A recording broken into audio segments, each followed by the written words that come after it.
Anthony for three. Bang! That one goes down, and the game is tied. I like that move. In the hands of Anthony. Anthony for three. Puts it in! Next by one!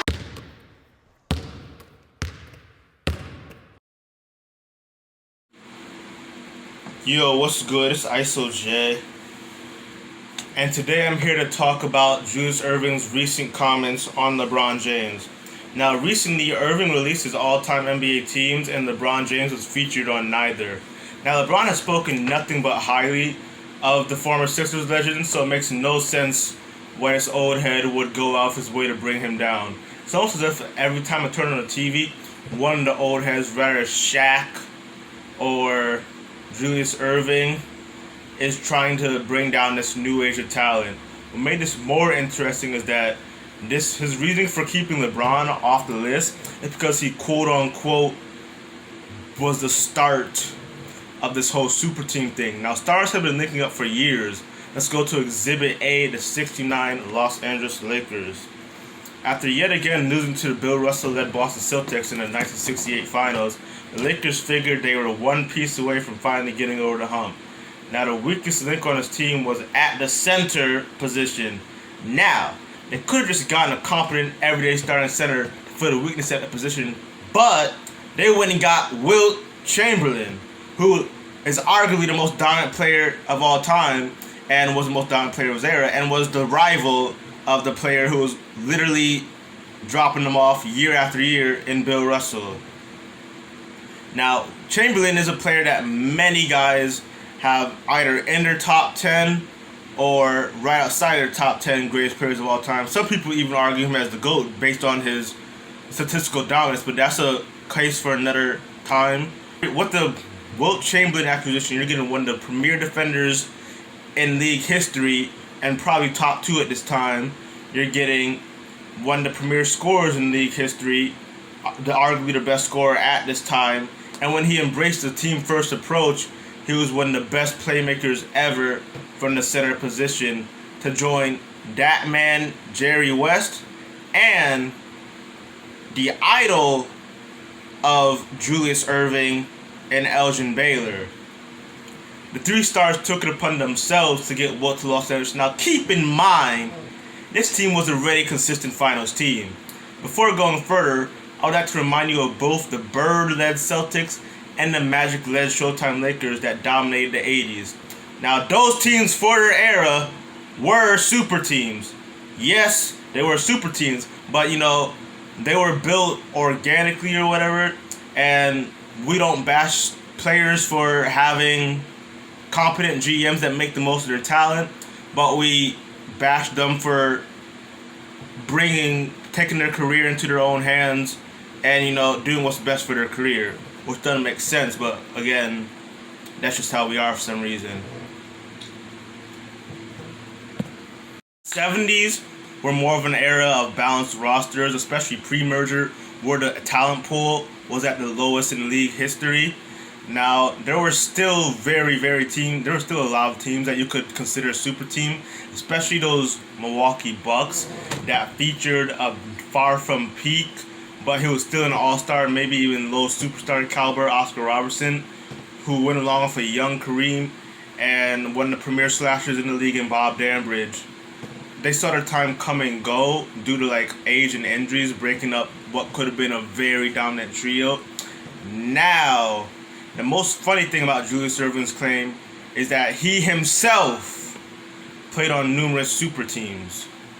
Let's analyze Exhibit B, the 1983 76ers.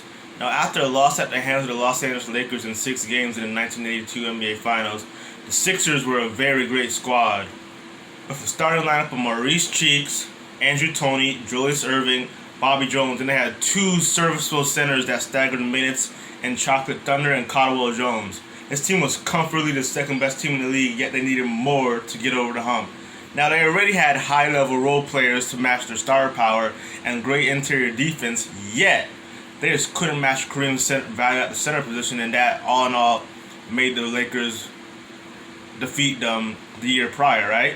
So they go out and get Moses Malone, who at this time arguably was the best player in the world, Now, if you were paying attention, this sounds oddly like Kevin Durant's situation, who like LeBron James is dragged through the mud for succeeding with talent. The very next year, the 76ers swept the Los Angeles Lakers, and this was the only title Dr. J won in the NBA. He had a lot of success prior to the merger in the ABA. Now the next year, their depth wasn't quite as good, and they were upset in the first round by a hungry New Jersey Nets team led by Bernard King. That offseason, however, in the legendary 1984 draft, they selected Charles Barkley, who we all know and love as one of the greatest players of all time, right? He quickly became an important piece on the team, and at times in his rookie year, looked like the best on the squad. They lost to the Celtics in the Eastern Conference Finals his rookie year, and never could quite get out the East, despite Malone still being a very good player and Dr. J still having prime years left. However, if you just look at this team on paper and you look at the stats, you're like, dang, especially for this era that wasn't as talented as the one today, that's a super team. Yet Dr. J Julius Erving, we don't call him Dr. J around here, has the nerve to talk about super teams when he couldn't get it done with his own super teams. He only got done one time. Now LeBron James is a name we are all familiar with. I believe him to be the greatest player of all time, and many do as well. At 22 years old, he led a heavily defensive, slanted Cavs team to the NBA Finals after going crazy in his inaugural playoff run in 2006. That offseason, two-way monster Kevin Garnett arrived in Boston, along with sharpshooting shot creator Ray Allen to team up with Paul Pierce and blossoming floor general Rajon Rondo. When the two met in the Eastern Conference Finals, it was a defensive slughouse. At this point, had already put his name right beside Kobe Bryant and Dwayne Wade when talking about the best players in the world. This series went 7 games despite his offensive help being completely non-existent. The Celtics went on to beat the Lakers in 6 to become champions. Now 2009, LeBron went absolutely ham in the playoffs, especially against the Magic in the Eastern Conference Finals. Now, Mo Williams will throw in.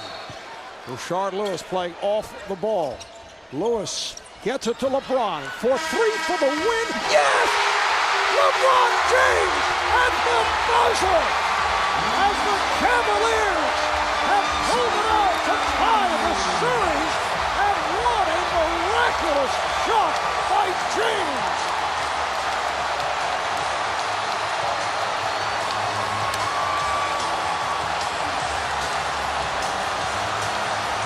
2009, LeBron James won his first MVP award, and at this point had pulled clear of Dwayne Wade, and it was clearly at this point between LeBron James and Kobe Bryant for the best players in the world.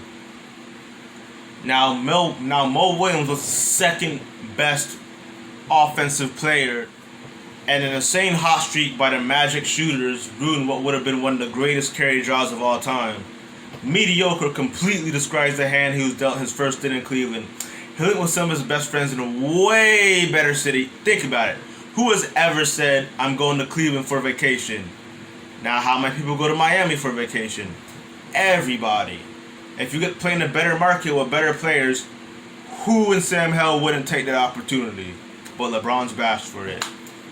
And then he came back to Cleveland, a much more polished player, a much more experienced player, and he delivered the championship he promised to the land. My heart, my blood, my sweat, my tears to this game, and Cleveland, this is for you. And then he went to LA to further his legacy after a run for the books in 2018 that many estimated took 2 whole years off his career. He's now helped restore the Lakers to glory, and he has completely changed the narrative surrounding Anthony Davis' career. In this player empowerment age, it's only right for a figure as notable as LeBron James, as powerful as LeBron James, to be able to decide his own career path. Players like Tracy McGrady wish they could have been in a better situation. Guys like Julius Erving completely missed the point.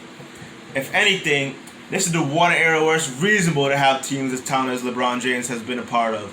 The amount of talent top to bottom in the league today is unmatched in history.